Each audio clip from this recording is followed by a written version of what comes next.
কর্মীদের কর্মবিরতির জেরে বাংলাদেশ জুড়ে বন্ধ ট্রেন চলাচল। সোমবার মধ্যরাত থেকে কর্মবিরতি শুরু করেছেন রেলের রানিং স্টাফেরা।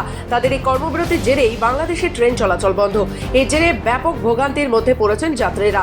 রেলকর্মীরা আগেই হুঁশিয়ারি দিয়েছিলেন তাদের দাবি না মিটলে তারা ট্রেন চালাবেন না। অতিরিক্ত সময়, কাজের জন্য মাইলেজ ভাতা, অবসরকালীন সুবিধা সহ বিভিন্ন দাবি রয়েছে বাংলাদেশ রেলওয়ে রানিং স্টাফ ও শ্রমিক কর্মচারী সমিতির। এই দাবি মেনে নেওয়া না হলে সোমবার মাঝরাত থেকে কর্মবিরতি হুঁশিয়ারি দেন তারা। এদিকে মঙ্গলবার ভোর থেকেই ঢাকার কমলাপুর ও বিমানবন্দর রেল স্টেশনে আসা যাত্রীদের পড়তে হয় চরম ভোগান্তিতে। তাদের দাবি আগে থেকে জানিয়ে দিলে এমন পরিস্থিতিতে পড়তে হতো না। বাংলাদেশ রেলওয়ে মূলত একটা গণযোগাযোগের বড় একটা মাধ্যম। বাংলাদেশের ম্যাক্সিমাম যাত্রীরাই রেলে বেশি যাতায়াত করেন, কিন্তু সমস্যা হয়ে গেছে যে হঠাৎ করে গত রাত থেকে রেলওয়ে চলাচল বন্ধ হয়ে গেছে। বন্ধ হয়ে যাওয়ার মূল কারণ যেটি বোঝা যাচ্ছে সেটা কর্মচারীদের মাইলেজ সমস্যা।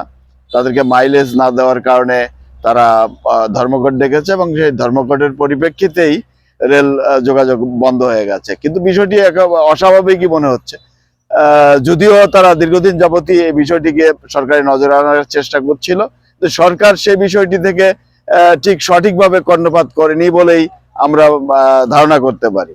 তবে রানিং স্টাফদের কর্মবিরতির কারণে সারা বাংলাদেশে ট্রেন চলাচল বন্ধ হয়। যাত্রীদের ভোগান্তির ঘটনাকে দুঃখজনক হিসেবে মন্তব্য করেছেন রেলপথ মন্ত্রণালয়ের উপদেষ্টা মোহাম্মদ ফজল কবির খান। সকালে ঢাকার কমলাপুর রেল স্টেশনে পরিদর্শনে এসে সাংবাদিকদের সঙ্গে কথা বললেন তিনি। বাংলাদেশ থেকে নিজস্ব প্রতিনিধি রিপোর্ট, খবর বাংলা।